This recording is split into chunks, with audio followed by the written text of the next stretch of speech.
I'm trying not to be a class clown.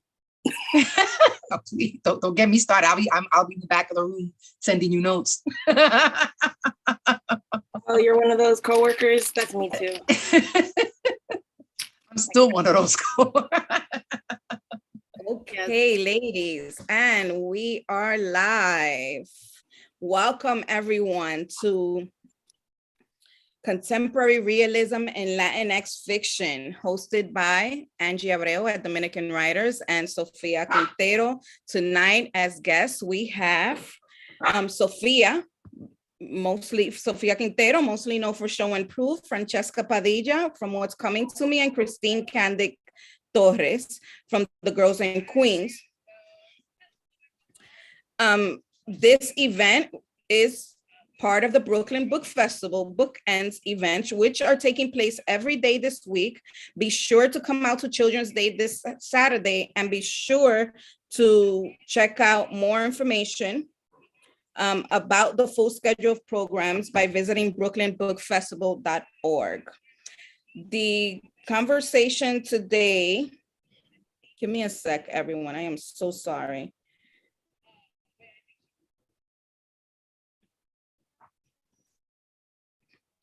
The conversation today is about discussing the continued need for authentic Latinx fiction that holds up mirrors to read life inequities.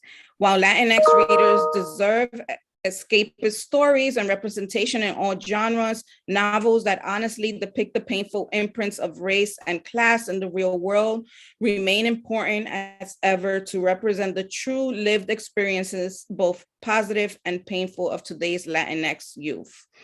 I am going to introduce Francesca Padilla. Francesca is the author of What's Coming to Me. She is a Dominican-American fiction writer born and raised in New York City. She is the recipient of a Walter Dean Myers grant from We Need Diverse Books and holds a BA in creative writing from the State University of New York at Purchase College. She lives with her family in Rochester, New York.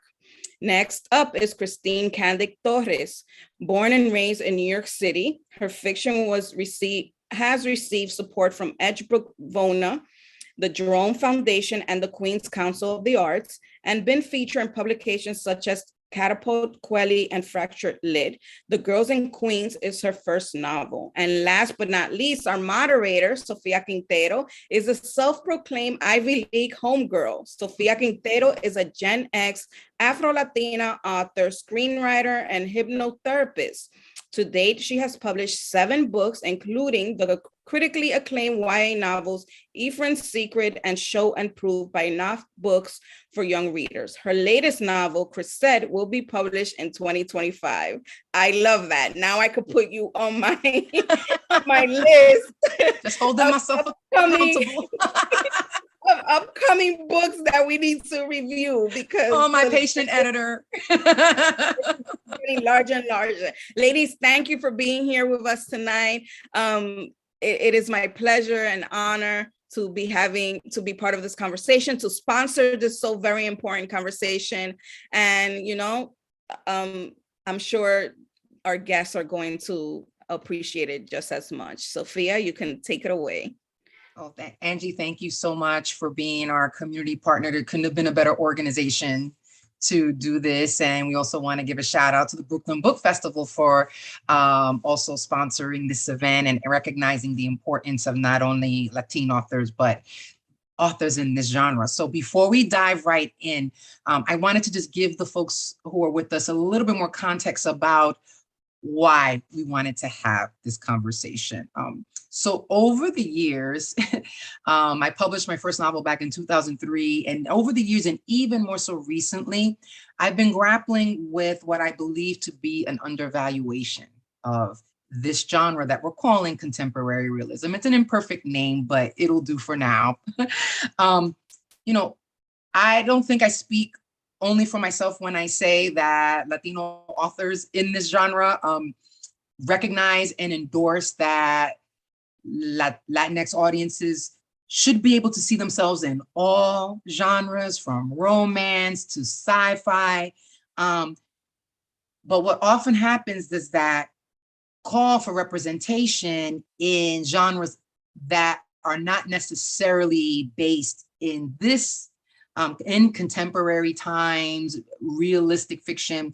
Sometimes there's a little subtle dig at the kind of stories that exist in this genre. And so at the most explicit and extreme, you will see folks conflate stories set in contemporary realistic settings that are very unapologetically honest about the painful imprint of race, class, gender, etc. They will call it trauma porn without even engaging the work. They will hear what it's about and say, oh, deja ya con trauma porn, right? Now, a much more softer, but still critical description that I've also heard is issue books. And I'm from one that's like, yeah, I write issue books. And so I want to talk to other folks who write issue books and why we do that and why it's important to do that. So with the events of the previous, of the past couple of years, from the pandemic to racial justice on uprisings, white supremacist backlash, you name it, there's obviously, we understand why there has been a call for more lighter work, escapist work that, really emphasizes hope and doesn't really grapple with heavy topics. But I think the fact that those things are happening is also a call for the work that we're doing. So we're here to take a stand for our work and for other folks who are writing this work. We need these necessary depictions in novels such as What's Coming to Me and The Girls and Queens, if we're going to overcome these social political challenges. So when I heard about Christine and Francesca's debuts, I reached out to them and about having this conversation publicly with the literary community of other writers and readers and people who care about books and representation and literature. So we can talk about their intentions for writing these novels in this genre at this time. So we're going to dive right into it. So one risk of writing contemporary realism, particularly stories that tackle difficult topics such as sexual assault, chronic illness, substance abuse, is that it can be labeled trauma porn. So what I would love for each of you to do before we go into the readings, put a little bit of context, is for you to share how you distinguish between contemporary realism, what you've written, and trauma porn. How do you personally define each of these terms? And for you, what marks the difference between those two types of reading experiences? And tell us a little bit about your novel and how your novel makes meaning of the more challenging stuff of life without veering into that trauma porn area. So Francesca, I'm going to start with you. Sure. So I will start by just talking about the book and what it's about really quickly. So What's Coming to Me is a young adult novel about a 17-year-old girl living in the outskirts of a fictional Long Island town. So the town itself is not real. Long Island is obviously real. And she is sort of dealing with a lot of harsh life circumstances. She's been sort of left on her own by her mother's hospitalizations. Her mom's been in and out of the hospital, and they're very poor. I don't know how else to say it. I almost said low income because I work in human services, but no, they're just poor. And call a thing a thing. Right. And so the only thing that she and she's also been having school trouble. So the only thing that she's really got going for her, or so she thinks, is that she gets a job at an ice cream stand, and her boss turns out to be a creep and really, really shady. And there's a robbery one day in the ice cream stand, and this sort of uncovers this whole possibility that there's money or treasure or something hidden in the ice cream stand. And she and her friend Cece and another friend named Mary, they sort of try and hunt for it. So it's a little bit of it's a mix between coming of age, which I just recently found out is another buzzword that people think things about, so we could talk about that. So it's a mix of coming of age. Yeah, that's the I know. next panel. If not, if we can't do it tonight, that's the next panel. Yeah, I have a lot to say about that, but it's a mix of coming of age and mystery thriller, mixes those two subgenres of YA. And so that's what the story's about. Antics ensue from that. And the whole novel is sort of this balance of what she's going through personally with anticipatory grief, different kinds of grief, I'll say, and her problems at work and all of these things, and her friendships and possible romance, all these things are sort of woven together. And there's conflicts and there's external conflict. I'm sorry, I don't know how to explain this. So there's things kind of happening at the same time, parallel. I'll just say that. The emotional and what's going on with her job and the mystery and the seediness. So anyway, to answer your question, I think that trauma, the main difference for me between just contemporary realism and trauma porn is intent and authenticity of the experiences that are being described, and having a fleshed out experience for the character versus what am I trying to tell people, like really thinking about the story that you're trying to tell rather than the message that you want people to get from it is a great start, first of all. So that's my short answer, and I'll pass it to Christine. Yes. No, that was a great answer. You got us off to a great start. I love that. Thank you. Christine. Yeah. I think Francesca's totally right. I think intent is absolutely at the core of it. And I'll go into my intent once I explain my book. Mm-hmm. So The Girls in Queens is about, it focuses on the fierce loyalty and friendship between these two young Latina girls growing up in Queens who are best friends, who are Mets fans, and they'll do anything for each other. Their friendship is challenged, however, when one of their ex-boyfriends, Brian, is accused of sexual assault. The girls both rush to his side, rush to his defense, until Burisma starts having second thoughts about her own relationship to men. And each of the girls are forced to decide not only what justice means to each of them, but who deserves it. So, there is sexual assault in my novel, but I've described it as not a sexual assault novel, right? So that's a little bit of my own chafing against the issue book. Because what I really wanted to focus on, my intent was, what is it that happens in a young girl's life that causes her to turn away from that solidarity and that sisterhood to support and identify with abusers? And that's a very nuanced conversation and a complicated conversation that's of course going to involve some trauma. And I wanted to dissect what those traumas are. And so to go to your question about trauma porn, porn as a definition is like something that is designed to excite, like to create a compulsion, like that is like titillating, or and that's not the way that either of our novels are structured. This isn't like some cheeseman, like this happened and that happened and this time, can you believe it? These are stories about ultimately about like about compassion, right? Like how do we treat each other better? The reason that one of the inspirations behind this novel was that I became very fixated on the Brock Turner case that happened several years ago. He was an athlete at Stanford who attacked a woman at a party and was witnessed. There were witnesses to that attack.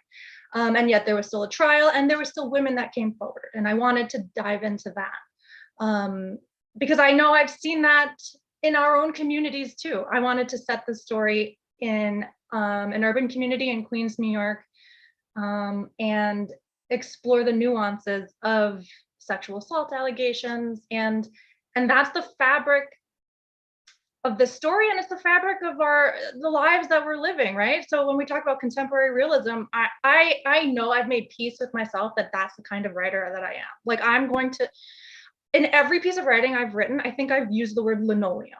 Okay. Like I'm going to be writing about like everyday quotidian stuff, right? And sometimes when you live with oppression and you live through certain traumas, that's part of the fabric of our lives too. And so that's going to filter its way into our work that we're creating. I so appreciate that so much in terms of like intent, authenticity. Exactly what the intention of porn is to excite and to titillate, right? It's to tickle a fetish. So if we're writing this primarily for, our intention is, of course, we want people to be taken with the story. It's not that we don't want people to not find parts of a story entertaining, but if there are parts of a story that are entertaining, it's not the difficult subjects, it's also the light. I think the assumption that people make that because we're writing about these heavy issues, whether there's emotional issues or whether there's social political issues, that no light exists in these books. I mean, one thing that as different as your novels are, you both also talk about friendship. There's also this enduring love. I noticed that both your protagonists have the bonds that they have with their moms, right? Both challenging, but the love is there. And so there's a lot of other things there. And the presumption is that it's just, you've heard what they say to writers all the time. It's like, to create a great story, you should send your hero up a tree and then throw rocks at them, right? And so there's a notion is that in this genre and contemporary realism that it's just one page of rock throwing after and just beating up our characters. And meanwhile, there are moments of fierce friendship and love interest and humor. And that is the stuff of life just as much as the challenging topics are.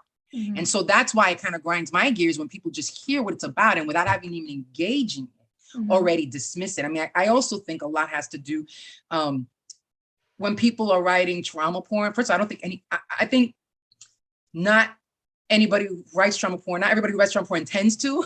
I think that's a matter of craft.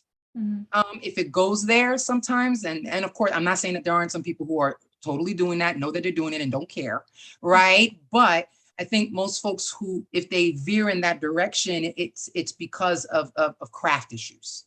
And that if they become stronger writers, there'll be certain pitfalls that they would avoid. And we can talk about that later in the conversation. I know we have authors in our audience, especially aspiring authors, and say, okay, so how do I kind of draw that line? But I also think it's about who is this for? I mean, I know, and this is going to get to my next question. I know with the work that I write, the reason why it doesn't bother me if someone calls my book an issue book is because of who I'm writing for. And of course, we want our books to resonate with whoever picks it up. And we would hope that people outside of whatever identities we hold would pick up our books, but and find something that resonates. And I'm a believer is like, if you're open to resonance, you're going to find something that resonates. Or if you're coming in skeptical, you may or may not get anything, right? But I'm very clear about who I'm primarily writing for. And because of who I'm writing for, that, then there's just, I'm not going to write trauma, no matter how heavy the subject matter might get. So this is what I wanted to ask you both next. And then Christine, you can be the first to answer, just to put this folks into context and to, give shout outs to the people who do this work and help us think about these things, right? So I'm particularly going to call educator Dr. Rudine Sims Bishop, who in a 1990 essay argued that books serves as windows, mirrors, and sliding glass doors. And she was particularly talking about young readers, but we have a YA novel here, we have an adult novel here. I've written both. And because books serves as windows, mirrors, and sliding glass doors, it's why young readers, but I think all readers, need diverse stories, not just want, need them. And that's readers across race, class, and other identities. So that is that literature is a lens through which we can see the world. And as such, stories that are windows give readers a view into the lives of others, whereas sliding glass doors suggest the stories that allow readers to have an escape from their day-to-day reality. And so while any work in all genres can contain multiple lenses, contemporary realism largely occupies itself with being a mirror for its readers. So with the understanding that any reader can find something that will resonate as long as they're open to it, I want to hear, who specifically do you hope sees themselves in your novels? When they've read that last page, what do you desire for them to come away feeling, believing, doing differently as a result of having followed your characters on these journeys? How, if any way, big or small, is their life changed as a consequences of the mirror that you've created with the stories that you've crafted? So Christine, you start us off. So I was very specifically writing towards a very particular reader, which is to say young Latinas growing up in Queens.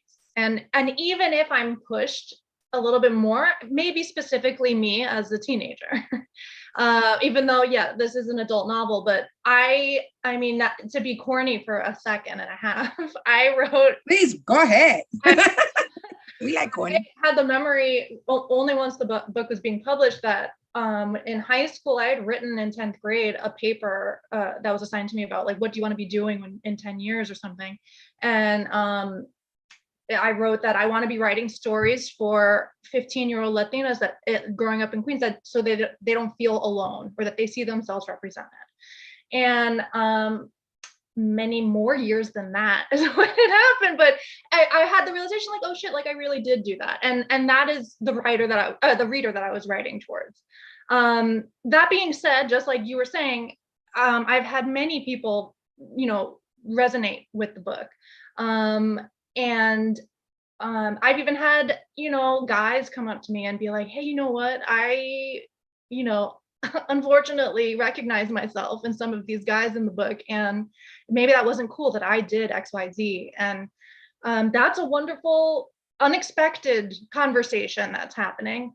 But mainly what I hope that people take away is, I hope they are, invited to reflect on their ways that they have shown up for other women in their lives, and that they haven't shown up for other women in their lives. Ways that they haven't stood up for themselves. Ultimately, I hope that this book can show a path towards healing for all of us, for any of us that are compelled to, having read this, because I feel like we need to. I feel like ultimately we need to have compassion for ourselves before we can show others. And that's a major theme kind of that's in this book. So yeah, totally. It's an invitation to reflect as a mirror. I hope it shows people something new about themselves. And what about you, Fran? So I definitely agree with the mirror and window thing, but I do want to add that for me there is a little bit of a window, which was the word escapism came up at some point earlier in this conversation, and I was like, oh, I want to say, because it's like that's definitely something that I wanted to include after all the pain and darkness that my main character went through. I knew at some point while I was writing this that I wanted clear, discernible hope at the end, like I wanted to make no mistake about that. And what's funny is that I've definitely seen people, like I'm just like, I've seen like comments of like, oh, well, it was too tidy, or it was too, it's like, no, it wasn't. Like, they went through hell. So I wanted, like, it was very intentional what I put in the end of the book, like what happened. And I'm obviously not going to spoil it, but it's, things, the events take a turn that maybe in real life might not be something that you would expect to happen, I'll just say. And that was intentional. So while still being realistic within the confines of the story, because even though it's contemporary realism, it can be heightened, and we can learn from that too, and we can aspire to you know, like I think it's fun to see the heightened reality, or an exaggerated reality, and to kind of live vicariously through that. And I kind of wanted people to live vicariously through it, because they had been so this character, the way that it's written and the way that the character is, it's like you're really right there with her, even though she's holding you at an arm's distance. And so the readers by the end have been through that with her, and it's like now they get that break as well. But so I guess who I write for originally, for myself, you know, like for the kid with the sick mom, who had looked for books about people with sick parents and didn't find any. Mm-hmm. And so that was like my starting point. And then I also like to think about, I noticed that people who resonate with the book kind of feel like they identify with being on the outskirts of things. Mm-hmm. So I'm proud of that, you know, personally, because although I feel like everybody can relate to that, it's like, it's such a specific slice of life, like, you know, on the outskirts of a suburban, like Long Island town that doesn't really exist. Like, I still like, but I noticed that people really resonated with that isolation. Mm-hmm. So people who feel isolated, and people who are grieving, whether it doesn't have to be the loss of a person, but just like the loss of a way of life, because that's what the book is about too. And, you know, children of color is really like, that's so important to me. Obviously, I don't know how obvious it is, but it's important to me. Children of color, or like children who grew up in poverty. That's a really big thing for me as well, because I feel like there could be more representation of poverty in young adult literature and all kinds of media. Right? I think that's actually a really excellent point that I want to reiterate, that when people are kind of throwing out these terms like trauma porn and issue books just because of the subject matter, you have to be careful about that. For some of these people, these books are mirrors, and what are you saying about their lives, and what are you saying about their ability to be seen, right? What did Zora Neale, it was Zora Neale Hurston, I hope I'm quoting the correct Black feminist here, who said, who taught us that if we're silent about our pain, they will kill us and tell us that we enjoyed it, right? I hope I didn't screw that up, but that's so that there is a place for that for acknowledging these challenges, as well, you know, as well as honoring the way people not only survive, but despite them can thrive. And that we can use this genre to also rewrite the story, right? Because, you know, when we do depart from the realism, you know, maybe once someone gets justice.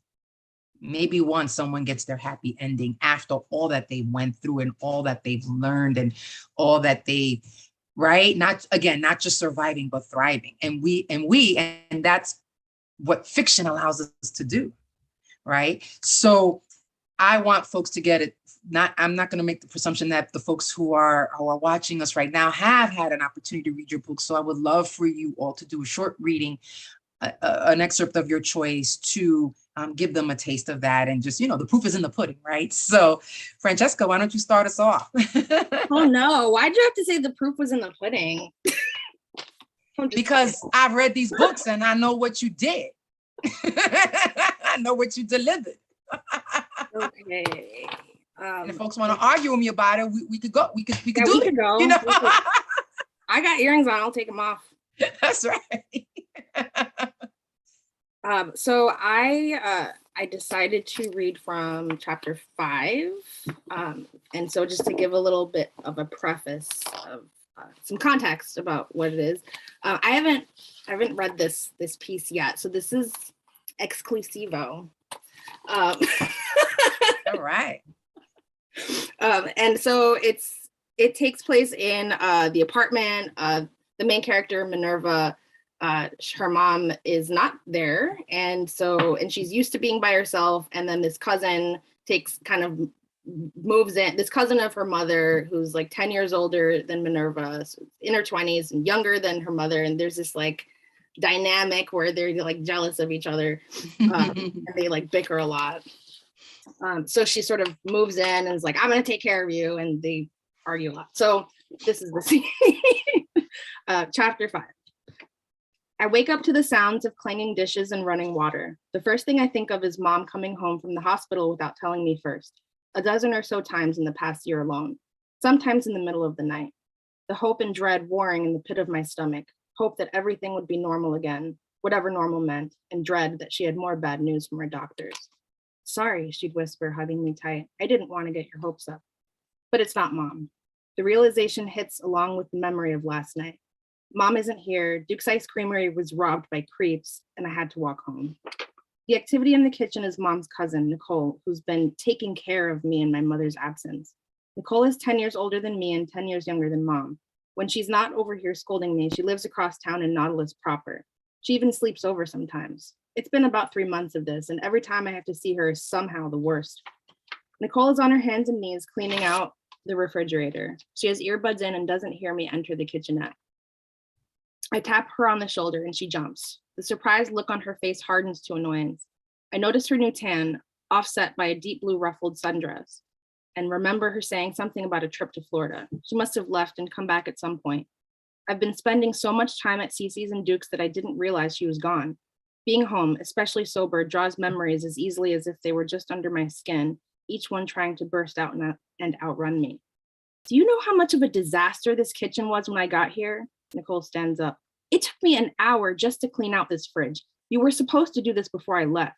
Maybe you shouldn't have left then. Mom's in my tiny apartment always looks different when an outsider is present, and Nicole is most definitely still an outsider. In her presence, I suddenly become too aware of the clutter. The papers and books and curled up copies of the Weekly Wave I won't let her throw out, the empty fruit bowl on the kitchen table in which the fruit went dusty and soft before she got her hands on it, the pens and markers in every random drawer, the wrong time in the microwave from the last daylight savings time. I maneuver past her petite frame to grab a container of apple juice and a newly cleaned glass. There was a robbery at Duke's last night. Nicole shakes her head in the open fridge. That's like the third one around here this month. The cold juice is the best thing I've ever tasted. I finish it in 5 seconds and reach for the bottle again. I don't know. I don't get why your mother chose to stay here, Nicole rambles. There are apartments everywhere. Me, I answer in my head. I'm the reason she had to stay. I'm fine, in case you were wondering. Nicole unscrews a container of milk. What? Of course I'm glad you're... She stops talking when the smell of dairy rot fills the room, gags theatrically and pours it down the sink. I make a point to act like there isn't puke simmering in the back of my own throat, like I don't notice myself how disgusting the kitchen is. Nicole turns on the faucet and yells above the water, I hear you've been skipping summer school. Jesus Christ, how do you know about that? My second glass of juice goes sour. I back out of the kitchen and fall into a chair at the dining table Mom shoved way into the corner of the living room, near the best window in the apartment. Outside, you can actually see the ocean above the treetops. Leave Christ out of this, and you know your mom put me down as a contact for school.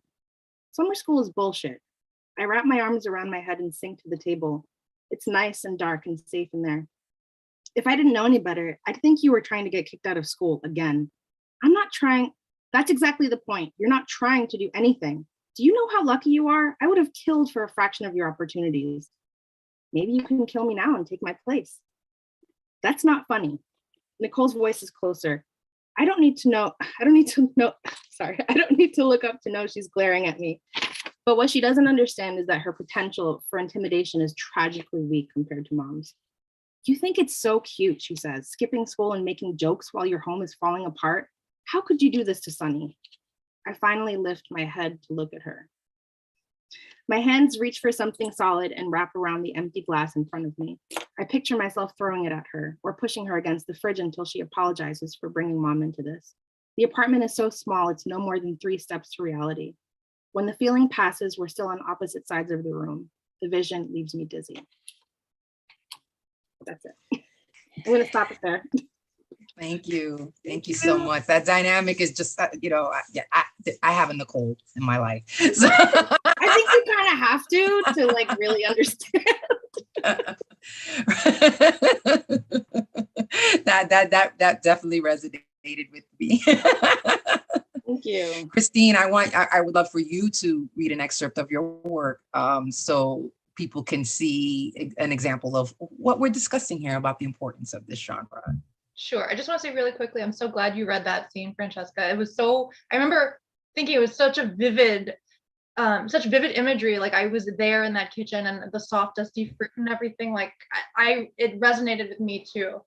Thank you. So thanks for sharing that. I am going to read The Girls and Queens is told in alternating timelines between 1996 and 2000 and 2006. So I'm going to be reading from 1996 when the girls are around 11. What you'll need to know for the scene is that a boarder who had been staying at Kelly's home, who was 18 years old, has recently left after making a move on these 11-year-old girls earlier in the summer. Inappropriately. Okay, and they're in the basement clearing out clutter for Mets tickets from an older brother. Here, she said, handing me a corner of a thick blue plastic tarp. Help me with this. I grabbed the material and pulled, but only managed to yank it out about a foot or two from behind a tattered old recliner. Wait a second, I said, noticing the faded gray dolphins printed on it. I know what this is. Kelly smiled. You remember, she said, fingering the silver duct tape that ran along a ripped wave in the painted ocean scenes. This pool has seen better days. When we were little, after Ricky Lake and Jenny Jones had aired on Channel 9 and Frances was passed out on her bed upstairs, we would spend the rest of a hot summer afternoon playing Baywatch in that inflatable kiddie pool in her backyard. We'd take turns rescuing each other from drowning, wrapping one of our arms around the other person's torso and lifting them out of the water, sneaking in mouth-to-mouth resuscitation, until Frances woke up and yelled at us from the second-floor balcony, "Stop that!" 2 words like flat slaps clapping down, sending us sloshing to the sides of the pool in shame. I remember, I said quietly. I remembered her bird-like shoulders bouncing against the rim of the pool as I performed fake chest compressions. I remembered the dank suction of her bathing suit against the hollow of my chest as her body lay on top of mine. I remembered pinching her nose closed and how her cold lips felt as I just barely parted them with my own, gently, and the laughter that followed when I blew a lungful of air into her mouth. I don't remember how long it was after Timothy arrived that we stopped playing Baywatch. I don't remember when the feelings of shame began to lift from my memory, or if they ever did. If they didn't evaporate, but rather enriched the soil from which I continued to grow. It's trash now, she said, wrapping the tough plastic under her elbows and yanking hard. She ripped the pool loose from an exposed nail in the wall it was snagged on, but shrieked as she cut her hand on it and tripped backward. Look, she said, holding up her hand, blood trickling down her palm. Wash it off. I walked to the functioning sink and turned on the faucet full force. You get tetanus or something. Kelly held her bleeding hand as she ran over to the sink and sucked her teeth at me. The hell you know about tetanus? I shrugged, watching the blood run pink off her hand. Do you ever wonder what life would be like without boys? She asked, still facing the wall. Without men at all? No, I laughed, grabbing a clean rag. I mean, sure, they're disgusting and terrible, but who would we obsess over? Imagine if Queens was just filled with girls, she continued. Wouldn't it be so much more peaceful? A Queens filled with queens, I smirked. Yes, she splashed water as she turned to me. Yes, you're right, fuck that. I don't want to be a girl and definitely not a princess. I want to be a queen. But if we're all queens, doesn't that negate the purpose? Negate the what? She shook her head. You're thinking too much. Of course we can all be queens. Each of us rulers of our own world. Kelly held her wounded palm up close to her face, studying where the nail had ripped a shallow oval crater in her skin. Hey, you okay? It's like I'm Jesus, she said with a playful smile, extending both arms out at her sides. We laughed, but as I watched a drop of blood blot the cement floor red, I had an idea. Hold on, I said. I opened a few drawers of a painted dresser by the stairs, searching for Frances's old tattoo supplies. She had designed tattoos for a few people on the block, but she also got into the idea of doing her own tattoos at home for a while. I grabbed one of the packaged needles I was looking for and held it up to Kelly in triumph.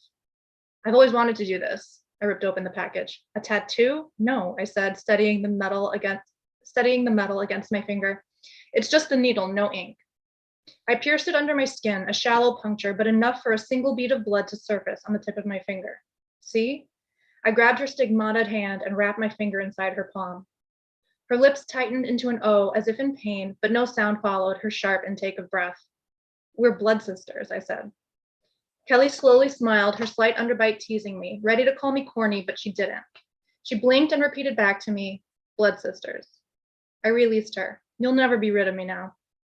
I expected her to laugh again, to call me out on some more bruja stuff, but instead her smile wore off.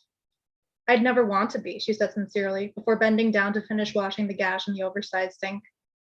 I saw her glance over at the pile of junk we'd only made a dent in. You're the best thing I have, she said, turning off the water and grabbing the clean rag I had thrown over my shoulder.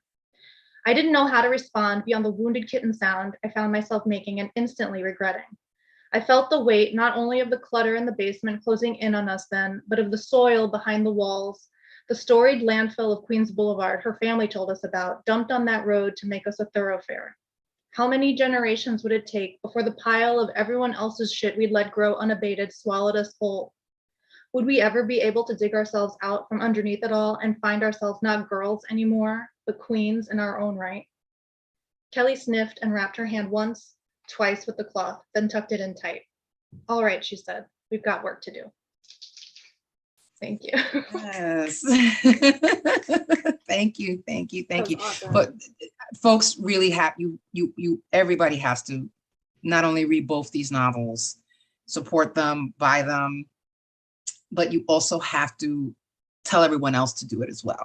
Like share these stories, buy them, ask your libraries to carry them, even though you own your own copy, gift them to those readers that you know that this would be very moving and healing for them.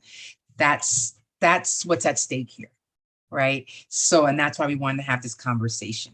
Now, I know that there's probably some authors, aspiring authors, who have stories in this genre they want to write, and I want to also speak to them, and also readers who really just lovers of literature also love to get into more of the craft conversation as well. And as Latinas writing in this genre, we don't often get asked about our craft. Like we were talking about how sometimes because the work might be inspired by personal experiences, the assumption is like, we're not publishing edited journal entries. We are really crafting stories and bringing, and what we're staying true to is the emotional truth, even as we are building worlds and characters that are not necessarily us or our friends or our family or someone we knew. So, but a challenge with writing in this genre is, especially when you're dealing with heavy subject matter, when heavy subject matter might be one of the issues, one of the themes, is striking that balance between capturing that emotional truth of a difficult experience or challenging issue in a way that moves readers. And actually, I think moves, really just moves readers. And I think, again, that goes to like the trauma point thing, is that sometimes when we're trying to educate people outside and trying to move them in a compassion, you might get into that trauma point area. But when you're just trying to, when you're hoping to activate healing and like, I see you, I wrote this story because I see you, that also becomes a barrier against the trauma porn, a boundary of veering into that. But it's not easy. It takes craft to do that. It doesn't happen without a lot of intention and thought, and people need to understand that even when an author is writing something that might be inspired by personal events, experiences or interests, that craft is going into this. These are novels. And so, but one of the challenges is capturing that emotional truth of a difficult experience in a way that moves readers, and ironically, not being so evocative that it pulls the reader out of the fictional world that you're rendering as an author. That's a fundamental craft issue, to know when enough is enough, when you've resonated enough and you can just end and to pull back. So sometimes in an effort to strike that balance, there's scenes that don't make the final novel. So I know that was the case with your book, Christine, with the Girls in Queens, that there was something that you had initially written and that didn't make it into the novel. Can you tell us a little bit more about that? Sure. Yeah, I think you're totally right that there is a balance you have to strike. And even a little bit more to what we were Francesca, you were mentioning hope, that hope is very strong in your novel too. I agree. I think there is hope in both of ours. And that, to me, that's the balance of bringing hope in and bringing like a gentleness and also writing from love. Like you're saying, Sophia, like I see you, this has to come from like a loving part of your soul that you're writing this. But yes, I did have a chapter of the novel that, I mean, many things were cut for sure in the revision process, but there was a chapter later on in the revision process with my editor where she suggested that we strike it, that it wasn't necessary because it was sort of hitting the same beats of like, we get it that this guy's a mujeriego, like it's there, Brisma, the main character, is shown a specific type of porn. Talking about porn, who knew we were going to be talking about this much about actual pornography? So there is, there's a scene where she watches pornography and they cut school, and it just was deemed unnecessary. And I agree. I think it was a smart choice. Like it was throwing it out of balance, right? Like we had lived in that darkness a little bit too much, but we needed to come back up for some light. And so it just didn't fit there anymore. But luckily I was able to work on it as its own short story. And it is going to be coming out next month with the offing. So like Be sure to let us know. I built it, like I built its own little world. It's the same characters, but it exists on its own. And I was able to absolutely balance it, right? To bring in some of the hope from the friendship. And you're right that it's craft, but it's hard for me to tell you which tool that is. Mm-hmm. Yeah, some of it is just instinct. Yeah. And an instinct that is shaped by the love for your potential reader that you're talking about. Mm-hmm. And understanding the shape of a story. Like I'm describing it as darkness and light. So like the dips sort of where your story is located. Like you're going to go, in order to tell a story with hope, I feel like you need to show the darkness as well. And so it's striking that balance, coming out even on the other side. Yeah, we need that's the stuff of life, right? The polarities. Mm-hmm. All right. What about you, Francesca? How did you know that when you were striking that balance, was there anything that you changed in order to strike that balance, or actually omitted, or even added? Yeah, my book is complicated because it took a really long time to come together as the final story. So I'll just say one previous version of the book that is basically a different book. Like it's that I had to just scrap and rewrite with mostly the same characters. And the original version was really just the emotional arc of the being stranded and the hospitalizations and there was an element of other family stuff going on that I won't go into, but and then that just wasn't, I don't know, like it just wasn't working. It's just like there wasn't enough, and I just put it down. I worked on other things. I wrote other books that didn't sell, and then I went through some big life changes, and I came back to it, and I had a couple ideas. So for example, there's one character who was a boy, and I the drug dealer, and I changed him to a lesbian because not just because like, oh, you're a lesbian now, but it was like, I think it just kind of came to me based on my own life experience, like the people I was friends with in high school. So that's just one example. And then I had another big idea involving the mother that I won't spoil. Mm-hmm. And that was a really big change. It changed the entire trajectory of the novel, really. And there's like a big emotional twist that was like my big idea, like is having this emotional twist, this big reveal pretty much. And so like it was like changing really important pivotal things. And then but really it was having the idea to overlay the mystery with the ice cream shop. Like in the previous entire other version of the novel, she delivers pizza and there's no conflict really with her job. But this one, the conflict is the job, or one of the conflicts is the job. And so I just kind of, and the reason that I was able to, and so they feel like two different novels to me. And the reason that I feel like and the second version of the novel I wrote much faster than and that's how I knew that I had something, is because I was like, I had these ideas, this cluster of ideas, and then I just kind of wrote it out. And I was like, oh, there's really something here. It's like, you know, that feeling when things come together and the braid starts braiding, like, you know, like it was that feeling. And so, but the reason I was able to do that is because by that point I knew the characters inside and out, and I was able to use them like little puppets. And so like, all that's to say is that like, they are real characters to me, or they're like real people to me. And so like, I can sort of take them anywhere and make them do anything. And that like, there's an element of fun for me in that.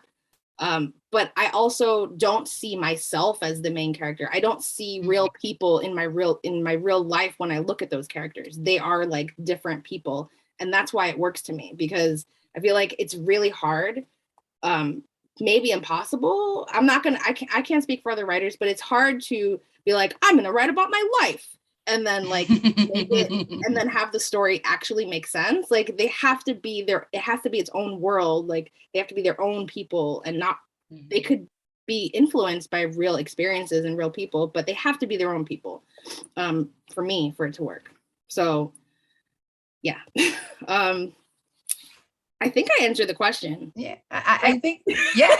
You know what you actually reminded me of? I was thinking about this, you know, this question myself, and I was like, how do I know when I've been successful in striking that balance? And one thing that came to me that it would not surprise me at all that both of you have heard at this point is when someone reads my work and says, there are so many times I wanted to reach in the book and shake her.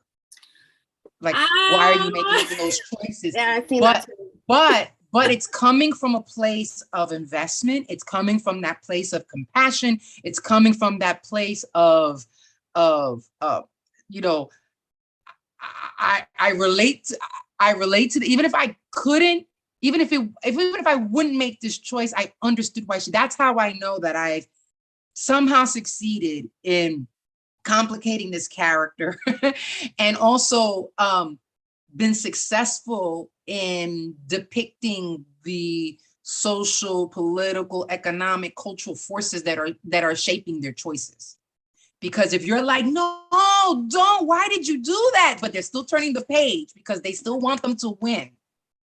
Then I feel like, well, they're understanding, even though they may have made a different choice, they're understanding why this character is feeling like they don't have any other choice but to make that choice. And that's how I feel like that I've managed to grapple with the isms that are shaping their lives, but also creating someone that feels real and complicated and someone that people can understand, even if they don't agree. So you guys nodded your head. So does that mean that people have told you that there were just times, because it did happen to me with both your books, there were times I'm like, Nana, no.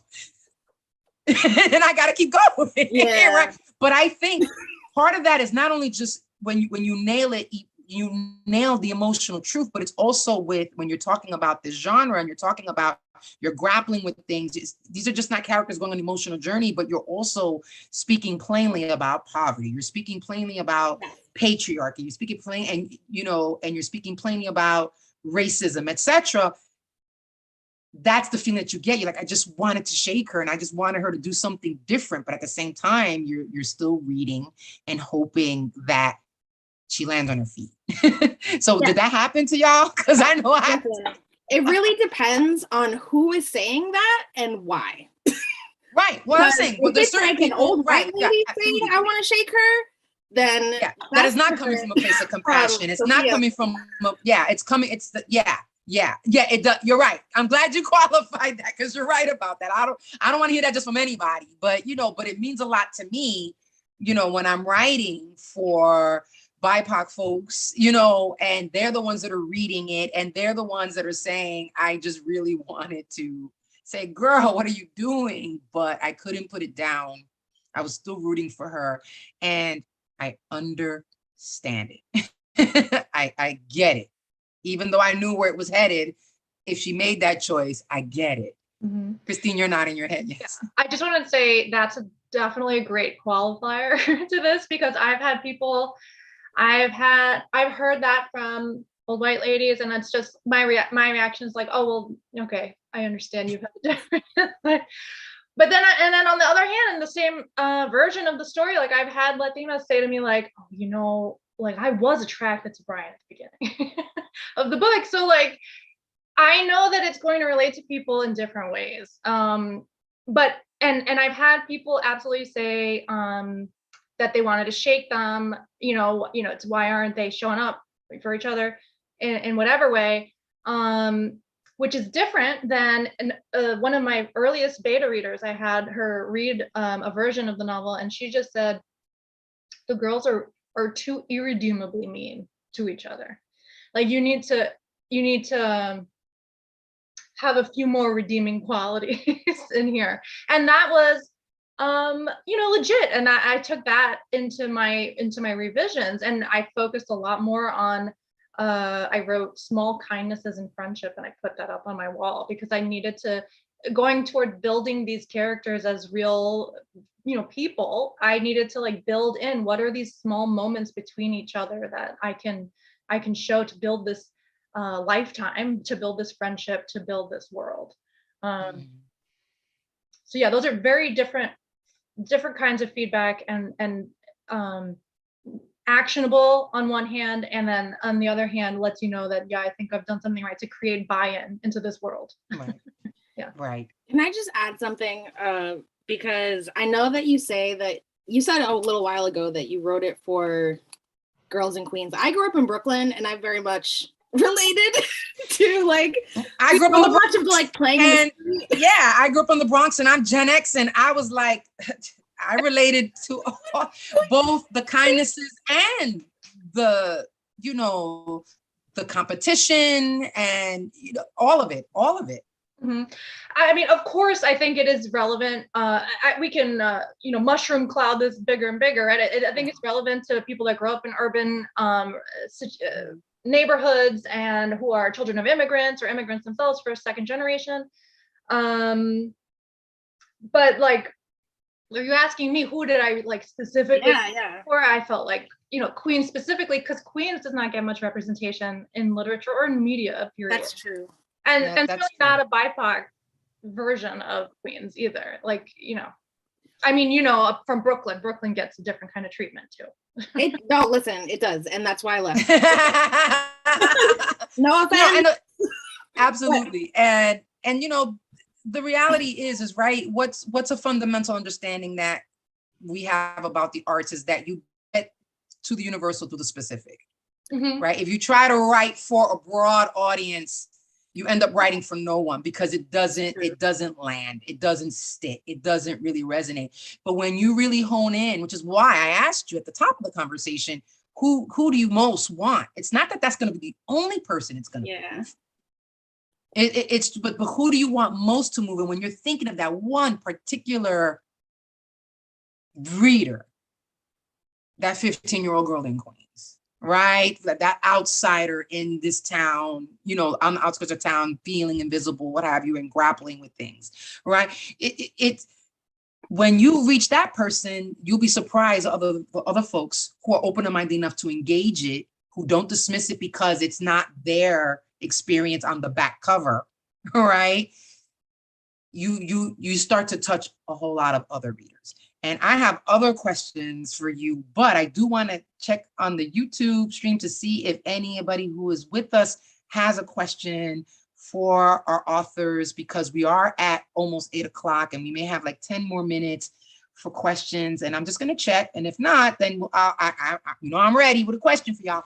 But I just wanted to see if anyone who's with us live wants to ask something that I can pass on. Do I have to refresh this to do this? Let's see. Anybody else on the?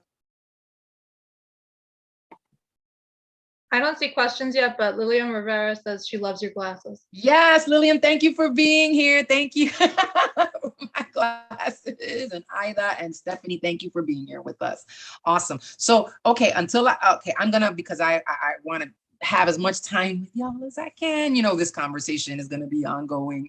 I'm going to ask one more question before we close out, unless I see something in the chat. So, and this question was inspired by a conversation I just had last week, a very deep conversation that just, I was already in this reflective space, and then I was asking this fellow writer who is in community with other writers writing very personal work, whether it's autobiographical novels or creative nonfiction or memoirs. And I was asking her, about something that I wanted to create for writers and how I could be of service, right? As not only as a fellow author, but as someone who's now a hypnotherapist, right?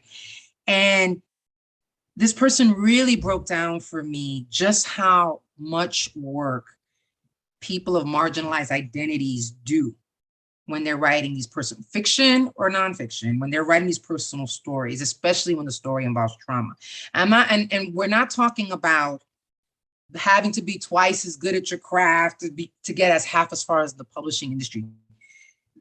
They really made me just really think deeply about the actual emotional labor, the self-work that they have to do, right? Because these stories are so personal, whether they're inspired by experiences or something that just a topic that there's just sitting with them, that they're exploring, that they're grappling with, that there's a lot of profound self-healing that people from marginalized identities have to do to write this stuff, are doing as they're writing their stuff, are doing by writing this stuff, because that's what these stories demand. And that's what the stories activate.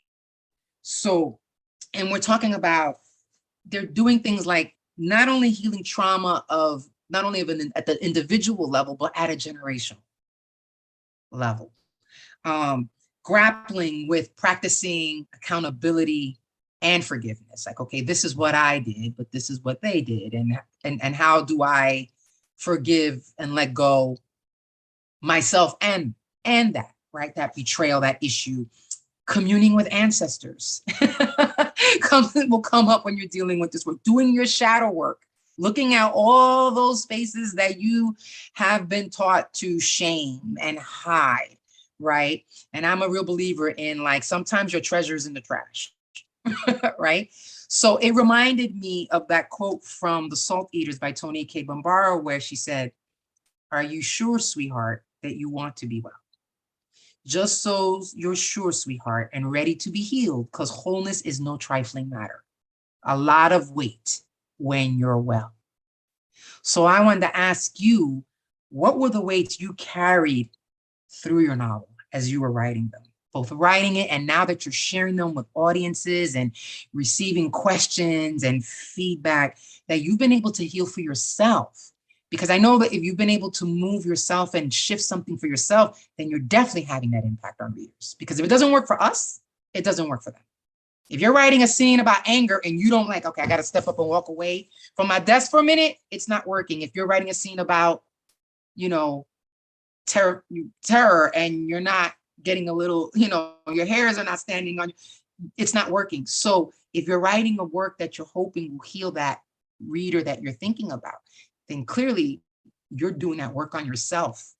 So tell me about, if what you're willing to share about the weight that you carried through the writing and sharing of these debut novels.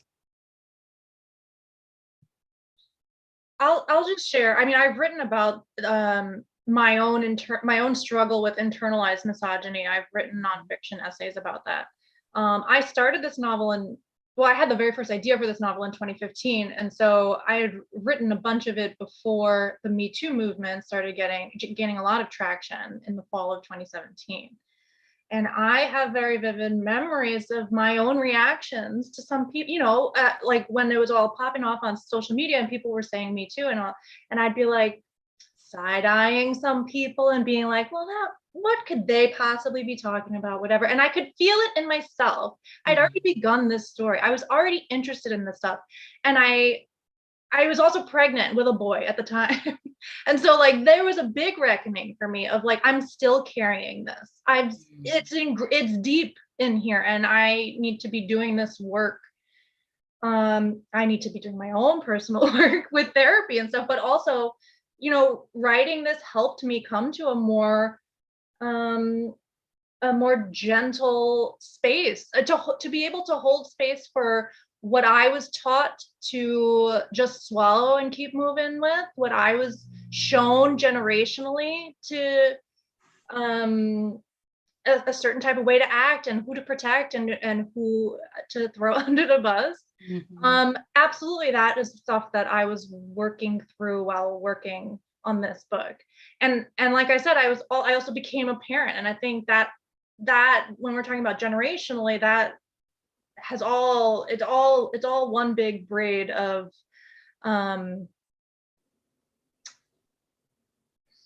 I'm not going to say becoming whole because I'm not, but working towards a journey. Yeah. It's never ending journey. As long as we're taking breath, we're moving closer to that. But I really appreciate your transparency about that. It takes courage to be that authentic as folks, especially now that you'll see that now that you have published your debuts, and hopefully more books will come from both of you, of course, that that sometimes people will look at us in a certain way and think that we are in certain places, and we're like, no, I'm still human and flawed and what have you. And I think one of the powers of this genre is and one of the why it takes courage to write is even though we're writing fiction, there's a way we're not hiding, and we're doing this work.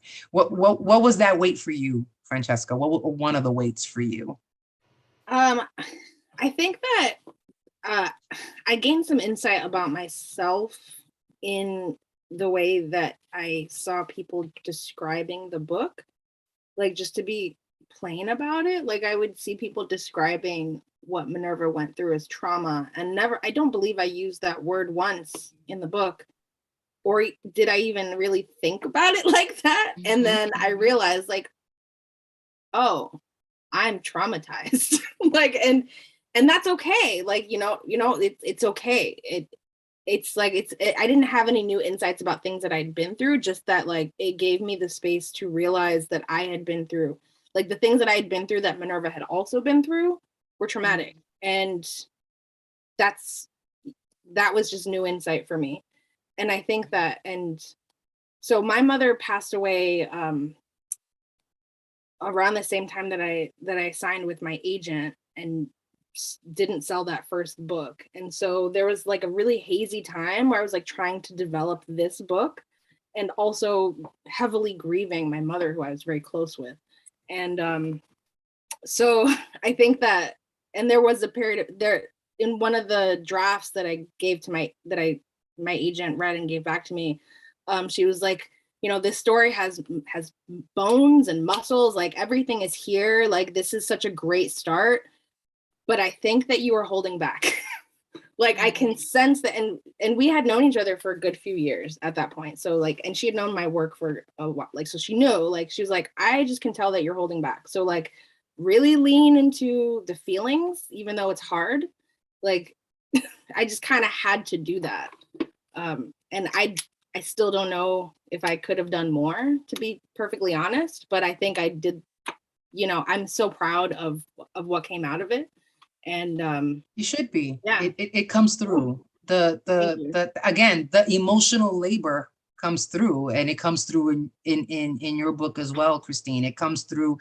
Again, we know this is fiction, and we know that, you know, that there are certain maybe liberties that you've taken around things, but and you're building whole new these characters are, as you were saying earlier, Francesca, they're beings into themselves, and their world is a world unto itself. But if it resonates with readers, it's because there's a part of you that has been willing to lean in and be transparent and be, you know, visible in all those emotional spaces, both the light and the heavy. We do have one question, and we're at 8:10, so I want to make sure you get to answer the question. I do want to say, because since you both were so transparent about what you grappled with, I wanted to just, I'm not going to take up space because this is about your books, but I just wanted to just own that one of the things that I am constantly working through in my work, I've noticed, now that I have enough to, I can see a pattern, respectability politics all day, and how it's influenced me, and how it's limited me, and how it influences the way I move in the world and how I see other people. And so it is, every book is just a constantly just dismantling another layer of the respectability politics that I grew up with as the child of immigrant, migrant parents in a working class family in the Bronx's burning Bronx, all right? And all the things that you're told that you need to be in order to not only survive, but thrive.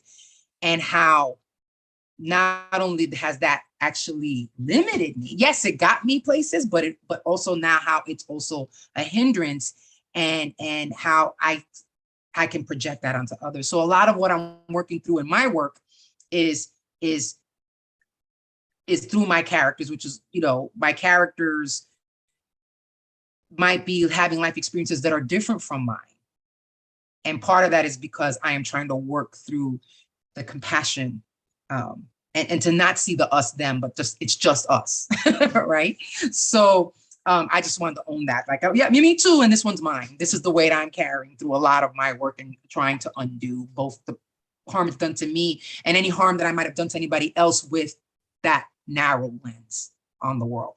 So to have a question from Stephanie in the chat, do you feel you are often asked, maybe too much, how much of your work is derived from personal experience? And how does one weigh this answer with assuring authenticity without feeling you have to divulge the all? And how not everyone is asked this question. This is a great question. It's going to be the only one we're going to be able to get to. But it's a great way to close this conversation on contemporary realism. So who wants to take that away? You go first, Christine. Yeah, I mean, I'll say that I've been pleasantly surprised, actually, that you know, interviewers or other writers or journalists, that they haven't really pressed on that very much. But I do find that readers or at events, you know, people will ask, like, so who are you in the book? Or I mean, I don't know if I've had just such a bold question as like, what in your life inspired it? But it's definitely been a little bit of the conversation. And like I said about the internalized misogyny, I've written about assault that I've experienced, nonfiction. And so, you know, the information is out there. It's not what's in this book, but I can say, as we've been talking this whole time, that like the emotional truth is what has been poured into this. Like I can acknowledge and identify with what it feels like to do this, for these characters to do what they're doing, because I've experienced something in that same vein. But it's not at all exactly what I went through. And these characters are not from my life.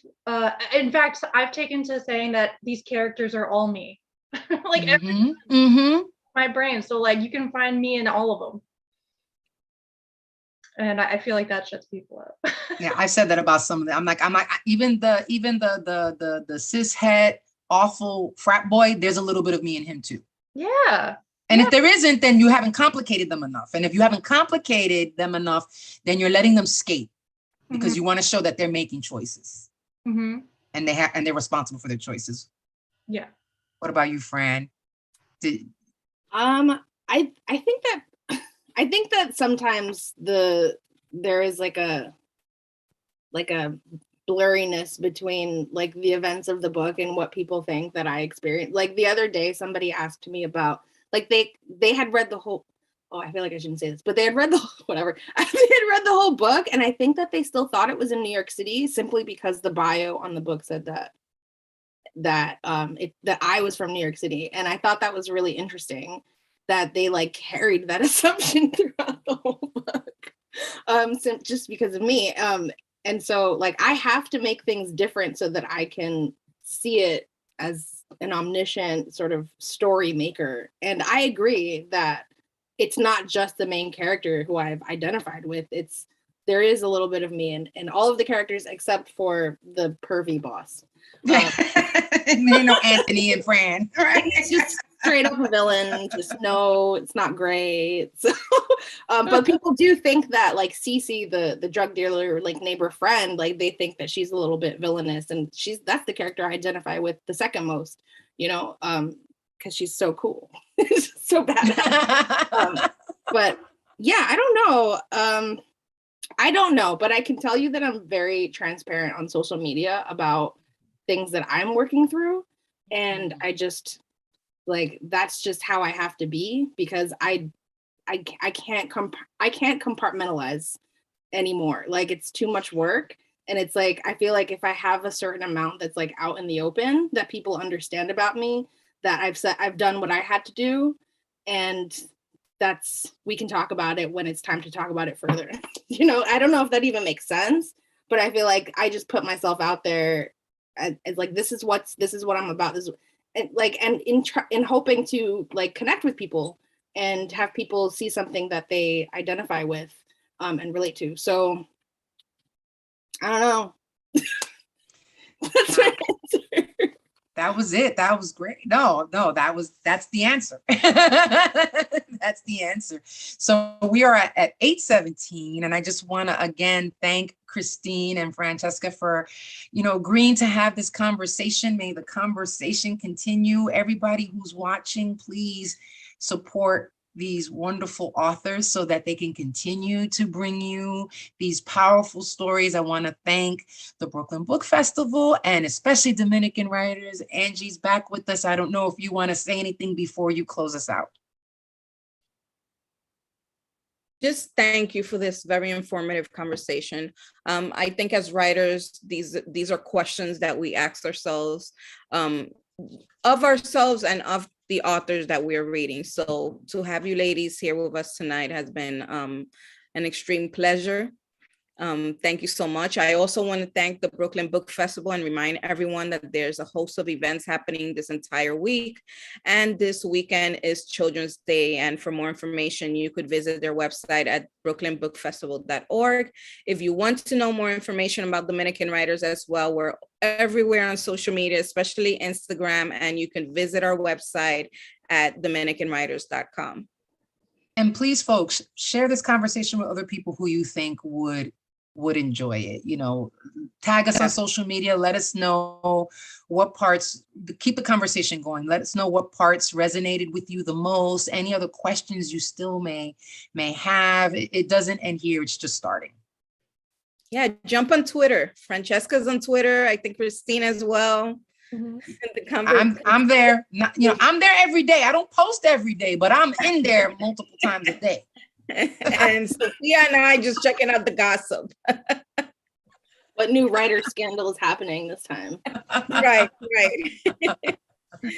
All right, everyone. Thank you so much, ladies. Have a good evening. Thank you. Take care, all. Thank you so much. Bye. Bye-bye.